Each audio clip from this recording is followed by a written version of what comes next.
옛날 조선시대 한양 저잣거리에는 중경이라는 청년이 있었습니다. 중경은 키가 7척에 기골이 장대한 대장부였지요. 하루는 중경이 술이 고파 저잣거리에 주막에 들어섰을 때였습니다. 입구에는 분명 휴업이라고 써 있는데 포교들이 잔뜩 몰려들어 바깥까지 시끌벅적한 것이었지요. 중경이 가만 보니 포교들이 주모를 둘러싸고 금전을 내놓으라고 다그치고 있는 것이 아니겠습니까? 부패한 벼슬아치들이 자리세를 뜯으러 온 것이 분명했습니다. 중경은 인상을 한번 쓰고는 포교들을 밀치고 안으로 들어갔습니다. 웬 놈이냐? 여기 오늘 장사 끝난 게 안 보이느냐? 하룻강아지 범 무서운 줄 모른다고. 우리가 누군 줄 모르겠느냐? 내가 무식해서 잘 모르겠소이다. 그보다 술이나 한 잔 주시오. 아니 이놈이 덩치만 믿고 겁을 상실했구나. 어디 경을 치러 봐야 정신을 차리겠느냐? 포교 하나가 중경을 향해 육모방망이를 휘둘렀지요.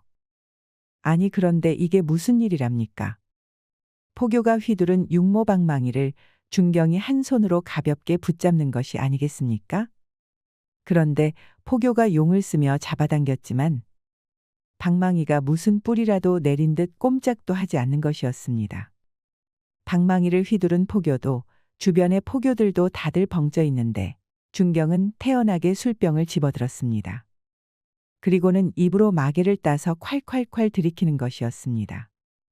그 자리에서 술 한 병을 다 비운 중경은 포교들에게 씩 웃어주었답니다. 아 시원하구나. 술을 달라 했는데 안주부터 내밀면 쓰나. 이놈이 어디서 농짓거리를. 화가 치민 포교들은 중경을 향해 한꺼번에 달려들었습니다. 허나 중경은 요리조리 피하더니만 포교들의 허리를 붙잡아 모조리 던져버리는 것이었지요. 어느새 주막 한켠엔 던져진 포교들이 산처럼 쌓인 채 신음소리만 내고 있었답니다. 그렇게 포교들을 정리한 중경은 먼지를 털듯 손바닥을 탁탁 털었습니다. 네 이놈들. 멀쩡히 장사하는 주막에 쳐들어와서는 행패를 부리다니. 부끄러운 줄 알거라. 그러더니 오늘도 쓰레기 청소를 아주 잘했구나, 주모. 난 이만 가보겠소. 그 한마디를 남기더니 바람처럼 사라져버리는 것이 아니겠습니까? 간신히 빠져나온 포졸들은 중경이 사라진 쪽을 쳐다보다가 고개를 절레절레 흔들었답니다. 아니 이게 무슨 조화란 말인가? 우리가 오늘 헛것을 본 건가? 포교 노릇을 10년도 넘게 했는데 저런 놈은 처음 보는 구먼. 자자 그만 돌아들 가세. 놈이 다시 돌아왔다간 뼈도 못 추릴 것 같네. 풀이 죽은 포교들이 돌아가는 것을 보고 나서야 중경은 빙긋 웃으며 나무에서 내려왔습니다. 그러더니 허리춤에 찬 술병을 나발불며 저잣거리 사이로 사라졌지요. 중경은 명장으로 이름났던 병마절도사 처간일의 장손이었지요. 명문무가에서 태어난 중경은 어려서부터 활쏘기, 말타기는 물론 권법과 검법에도 두루 능한 무예의 신동이었습니다. 오죽하면 아버지 처간일이 직접 금강산 곽도사를 초빙해 무술을 가르칠 정도였으니까요. 허허, 아드님은 천하의 기재이십니다. 제가 80평생을 살아왔지만 이토록이나 무술에 적합한 아이는 처음 봅니다. 경사로운 일이군요. 곽도사님 참으로 감사하외다.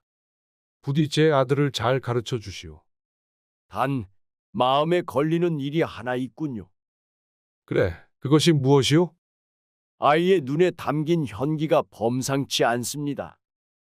이 기운이 잘 쓰인다면 천하를 편안케 할 충신이 되겠지만 혹여 그르친다면 세상을 소란스럽게 할 역적이 될 팔자이외다. 무엇이? 중경이에게 역적의 기운이?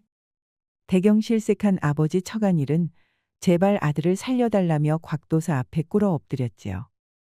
한참을 고민하던 곽도사는 중경을 금강산으로 데려와 10년 동안 수련을 하도록 했답니다. 준경아, 내가 품은 기운이 범상치 않구나.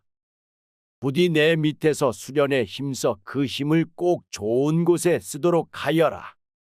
곽도사를 스승으로 모신 중경은 밤이고 낮이고 수련에 힘썼답니다.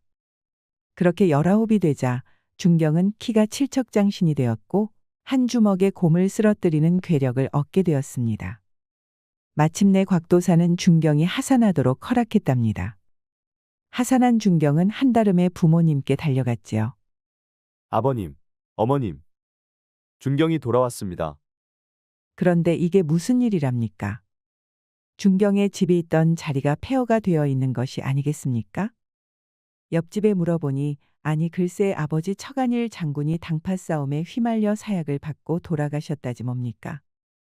거기다 어머니도 상심한 나머지 시름시름 앓다가 아버지의 뒤를 따르고 말았다는 것이었지요.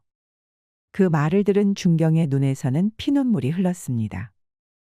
허나 아버지의 유언이 마음에 걸렸습니다. 지금이라도 당장 원수들을 때려 죽이고 싶었지만 그랬다간 아버지가 그토록이나 걱정했던 역적이 되고 말 터였으니까요. 한숨을 푹 내쉰 준경은 속으로 그분을 삭힐 수밖에 없었습니다. 그 이후로 준경은 낮에는 술을 퍼마시며 고주망태가 되었고 밤에는 폐허에서 잠을 청하는 나날을 보내고 있었답니다. 날이 밝자 준경은 저잣거리로 향했습니다. 골목을 지나는데 어디선가 여인의 날카로운 비명이 들려왔지요. 잽싸게 달려가니 보기에도 험상궂은 사내들이 여인의 팔을 붙잡아 어디론가 데려가는 것이 아니겠습니까? 준경을 혀를 찼습니다. 한양 땅에 도적대가 돌림병처럼 퍼지는구나. 벼슬아치들은 뭘 하고 있는지 원.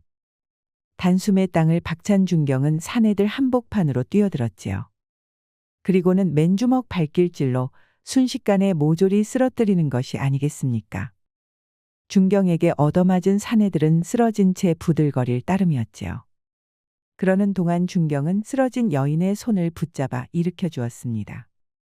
낭자, 다친 곳은 없소이까? 구해주셔서 감사합니다. 하마터면 경을 치를 뻔했습니다. 어인 일로 이런 일을 겪은 것이요. 이게 다 제 아버지인 포도대장을 협박하려고 벌인 일이지요. 여인은 자기 이름이 설화라고 밝혔지요. 설화의 말에 따르면 그녀를 납치하려던 자들은 모두 우상백막현 대감의 수하들이었습니다. 백대감은 왈패를 막대한 자릿세를 거두고 있지요. 하여 강직한 포도대장인 저희 아버지가 걸림돌이라고 생각했나 봅니다.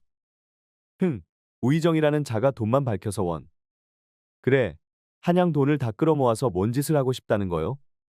듣자 하니 청나라 사신들에게 바칠 뇌물을 모은다고 하더군요. 참으로 한심한 일이 아닐 수 없습니다. 설화의 말에 따르면 모든 포교들이 백대감의 뇌물을 받고 범죄를 눈감아 준다는 것이었습니다. 오직 설화의 아버지인 설우준 대장만이 뇌물을 받지 않자 이렇게 실력 행사에 나섰다는 것이었습니다.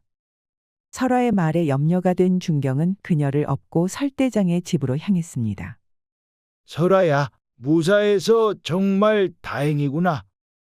설대장은 납치당했던 설화가 무사히 돌아오자 맨발로 달려나와 딸을 얼싸안았지요. 둘은 부둥켜 안은 채 하염없이 눈물을 흘렸습니다. 준경은 그 곁에 선 채 말없이 지켜만 보고 있었지요. 설화를 지켜보던 준경은 애간장이 타들어가는 것 같았습니다. 그녀가 우는 모습은 그야말로 선녀처럼 아름다웠으니까요. 고운 이목구비에 별처럼 반짝이는 눈은 미인도에서 막 빠져나온 그림 속 미녀와도 같았지요. 준경은 떨리는 가슴을 애써 진정시키며 장부답게 의연히 있으려고 노력을 했답니다. 한참을 그러고 있는데 설대감이 준경을 불렀습니다. 내 딸은 구해준 대장부는 도대체 뉘시오? 저는 돌아가신 처간일 장군의 장남, 준경이라고 합니다. 허, 그 명장 척장군의 장남이 바로 자네로구먼. 행방불명되었다고 들었는데 이렇게 보게 되니 참으로 반갑네. 사실 설대장 또한 척장군의 인품을 흠모해 그의 죽음을 안타깝게 여기고 있었지요. 그런데 준경이 바로 그 장군의 아들이라고 하니 기쁘기가 이를 데가 없었습니다. 설대장은 딸이 훌륭한 대장부를 알게 되었다며 고개를 끄덕였습니다. 그렇게 인연을 맺게 된 준경과 설화는 틈만 나면 만남을 가졌습니다. 꽃이 피어나는 들판에도 가보고 맑은 물이 흐르는 계곡도 구경하며 즐거운 시간을 보냈지요. 그러는 사이 두 사람의 감정은 어느새 사랑으로 변하고 있었답니다. 하루는 준경과 설아가 삼각산으로 나들이를 갔을 때였습니다. 계곡을 따라 걷고 있는데 갑자기 소나기가 내리는 것이 아니겠습니까? 준경은 설아의 손을 잡고 비 피할 곳을 찾아 달렸지요. 주위를 둘러보니 마침 산비탈 아래 두 사람이 들어갈 만한 작은 동굴이 보였습니다. 그리하여 둘은 조심스레 동굴 속으로 들어갔답니다. 두 사람은 머리부터 발끝까지 비를 맞고 말았습니다. 준경은 황급히 모닥불을 피웠지요. 소나기를 가로지른 탓일까요? 비 맞은 옷이 투명해지다 보니 설아의 전신이 그대로 비춰지는 것이었지요. 옷감이 물을 먹어 달라붙은 탓에 어쩔 수 없는 일이었습니다. 그 모습을 지켜본 준경은 가슴이 두 방망이 치는 것 같았습니다. 그야말로 처음 겪는 일인지라 준경은 휘몰아치는 감정을 주체하기 어려웠지요. 뱃속 깊숙한 곳에서 치밀어 오른 열기는 어느새 머릿속까지 활활할 태우고 있었답니다. 사실 설아도 비를 맞은 준경을 보고 있었습니다. 무술로 단련된 준경의 신체는 마치 조각상처럼 보였답니다. 그 모습에 숨을 헉 삼키니까 얼굴이 불에 쬐인 것처럼 달아오르는 것이 아니겠습니까? 설아는 얼른 고개를 돌렸지만 본 것을 잊을 수야 없는 노릇이었지요. 부끄러워하는 설아를 지켜보던 준경은 천천히 다가가서는 열성적으로 입맞춤을 했습니다. 두 사람은 손끝부터 발끝까지 짜르르 하는 것 같았습니다. 마침내 본능이 이성을 이기고 말았지요. 이제껏 둘을 가로막던 천조가리들은 하나 둘 모닥불 옆에 떨어졌습니다. 그렇게 둘은 태어날 때와 다름없는 열정으로 서로의 사랑을 확인했답니다. 준경은 옆에 팔베개를 하고 누운 설아에게 속삭였습니다. 설아 낭자, 이제 낭자가 없는 삶은 생각할 수도 없구려. 그러니 나와 백년가약을 맺지 않겠소? 내 낭자 하나쯤은 얼마든지 건사할 수 있소이다. 허나 설아는 조용히 고개를 저었습니다. 아버님께서는 준경님께 큰 기대를 하고 있답니다. 지금처럼 아무 벼슬자리도 없으시다면 결코 혼인을 허락하지 않으실 것입니다. 허나 중요한 것은 설아 낭자 마음이 아니겠소? 어떻소? 낭자는 준경이 싫은 게요? 아니요. 저도 준경 도령을 깊이 사모하고 있습니다. 하지만 준경 도령께서 제 치마폭에 빠져 야인으로 머무르신다면 저 자신을 결단코 용서할 수 없을 것입니다. 준경이 아무리 구애해도 설아의 마음은 요지부동이었습니다. 설아는 준경이 묵과에 급제해야만 혼인할 것이라는 말을 되풀이했지요. 부모님을 당파 싸움에 잃은 준경에게 과거 급제는 목표가 아니었습니다. 조정일이라면 넌더리가 났지요. 허나 백수 논팽이인 상태로 사랑하는 설아와 맺어질 수는 없었지요. 마침내 준경은 묵과에 급제하겠다고, 급제한 다음 무관이 되어 설아를 데리러 오겠다고 단단히 약조를 했답니다. 반년 후 당당하게 무과에 급제한 준경은 설아를 맞이하러 갔지요. 아니, 그런데 설아의 집은 전부 불에 타서 까만 그을음만 남아있는 것이 아니겠습니까? 허나 준경이 찾아낸 것은 부러진 검 한 자루뿐이었습니다. 바로 설대장이 쓰던 검이었지요. 깜짝 놀란 준경은 정신없이 설아를 찾아 헤맸지요. 주위에 물어보니 아니 글쎄 몇 달 전 웬 복면 무사들이 몰려와 검투가 벌어졌다지 뭡니까. 그리고는 집에 불이 났는데 관가에서는 아무도 나와보지 않았다는 것이었습니다. 그제야 준경은 간악한 우상대감이 설대장을 미워하고 있었다는 사실을 떠올렸습니다. 이것은 필시 우상대감이 설대장을 미워하다 못해 이를 저지르고야 만 것이로구나. 간신배들에게 부모님을 잃었는데 이제는 설아마저 잃게 된 준경은 더 참을 수 없었습니다. 벼슬길이 다 무엇냐. 내 이놈들을 모조리 도륙을 내리라. 사람 키만큼 커다란 칼을 뽑아든 준경은 금방이라도 우상대감의 저택에 달려갈 기세였지요. 그런데 준경과 함께 급제한 무관 최창식이 헐레벌떡 뛰어오는 것이 아니겠습니까? 그러면서 하는 말이 청나라 대군이 압록강을 넘어 물 밀듯이 쳐들어오고 있다는 것이었습니다. 아니 이게 무슨 일이랍니까? 조선을 호시탐탐 노리던 청나라가 마침내 쳐들어왔다는 것이었지요. 조선 팔도가 바람 앞에 놓인 등불과 같은 꼴이었지요. 그리하여 조정에서는 모든 병졸과 무관들을 급히 모으고 있다는 것이었습니다. 이를 갈던 중경은 뽑았던 칼을 다시 칼집에 거두어 들였습니다. 복수를 할 때 하더라도 나라를 구하는 것이 우선이었습니다. 그리하여 군대에 합류한 중경은 청나라와 맞서기 위해 북으로 행군했답니다. 아무렴 조선의 무사가 되어 나라의 위기 앞에서 어찌 사사로운 복수에 몰두할 수가 있겠습니까? 헌데 놀라운 소식이 이어졌습니다. 조정 대신들이 주상 전하를 두고 모조리 도망쳤다는 것이 아니겠습니까? 심지어 도망친 신하들 중에는 떵떵거리며 위세를 자랑하던 우상 대감도 있었습니다. 그 소식을 듣고 중경은 나직하게 탄식하였지요. 나라의 앞날이 어찌 되려고. 거들먹거리던 벼슬아치들이 죄다 이름값도 못했구나. 더 큰 문제는 그 다음이었습니다. 신하들이 청나라가 약속한 금은 보화에 눈이 어두워 나라의 기밀을 모두 팔아넘기고야 말았던 것이었습니다. 특히 난이 일어나기 전부터 청나라와 밀통을 하고 있던 우상대감은 아주 적극적으로 조선의 군사기밀을 넘긴 것이었습니다. 그리하여 조선 군대는 몰려오는 청나라 대군 앞에 맥없이 무너지고 말았지요. 결국 주상과 충신들은 남한산성에 몰려 저항을 이어갔습니다만 그것도 결국 45일 만에 분쇄되고 말았지요. 아, 얼마나 치욕적인 일입니까?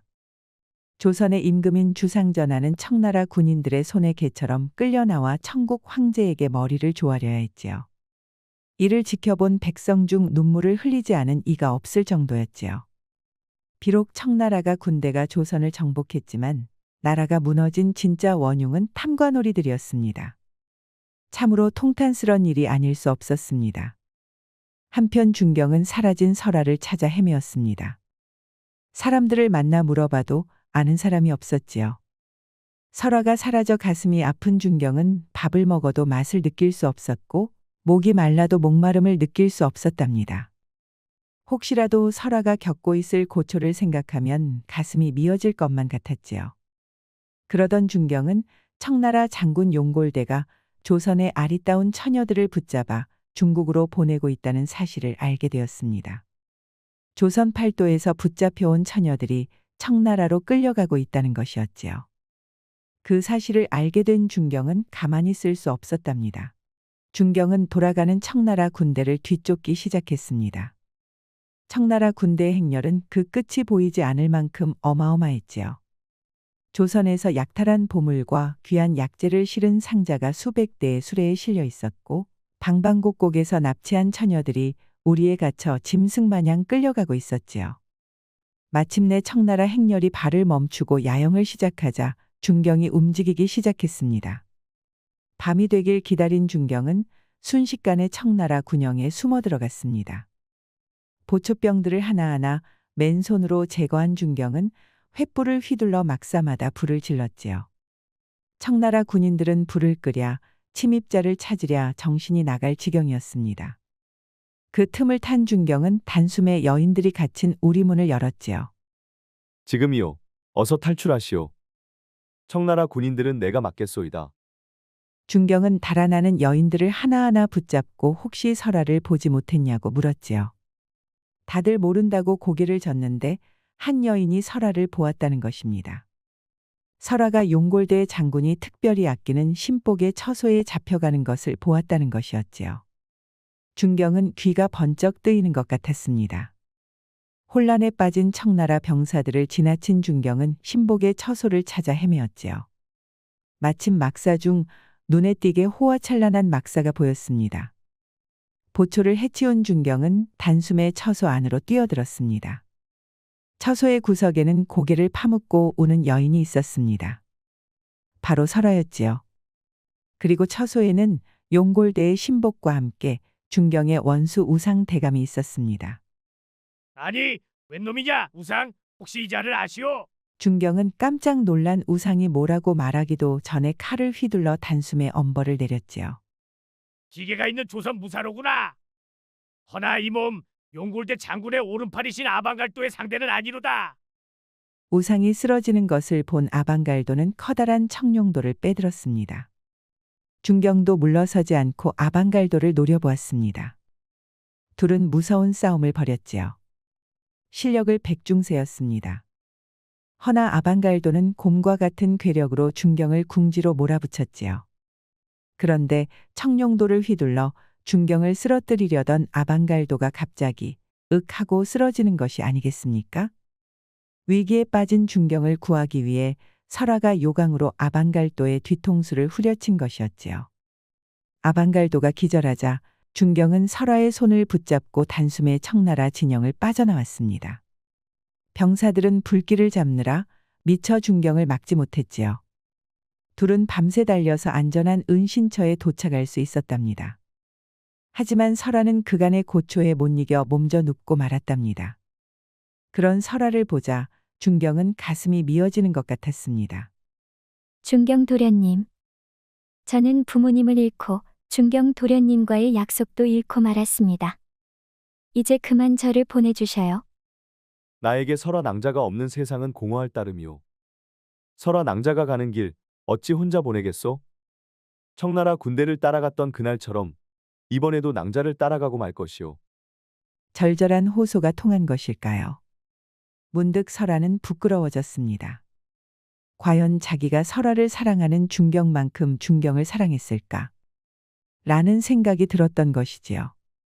청나라 신복과 우상에게 유린당했건만 여전히 사랑한다는 준경의 순수한 사랑이 설아의 피폐해진 마음에 스며들어왔습니다. 마침내 설아는 준경의 손을 맞잡았습니다. 도련님 부족합니다만 아무쪼록 이 설화를 잘 부탁해요. 이를 말인가? 나야말로 잘 부탁하오. 내가 비록 술버릇도 나쁘고 장난을 심하게 치는 데다 덤벙거리지만 그래도 그 누구보다 낭자를 사랑하고 있소이다. 그렇게 두 사람은 다시 한번 희망을 품고 살아가게 되었습니다. 준경은 다시 한번 무관이 되어 도적들을 무찌르고 나라를 재건하는 데 큰 공을 세웠지요.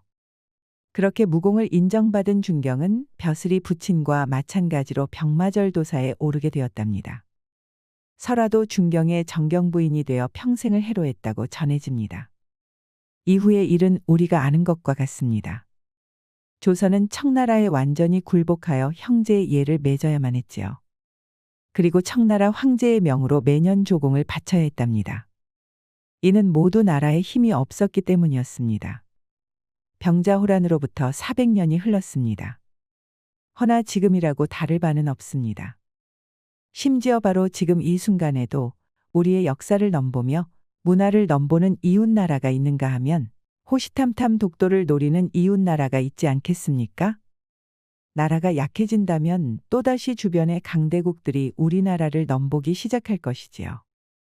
우리는 역사의 아픔을 거울 삼아 늘 노력하여 부강하고 튼튼한 나라를 만들어야겠습니다. 우리 영상을 시청하신 모든 분들께 행복이 가득하길 기원하겠습니다.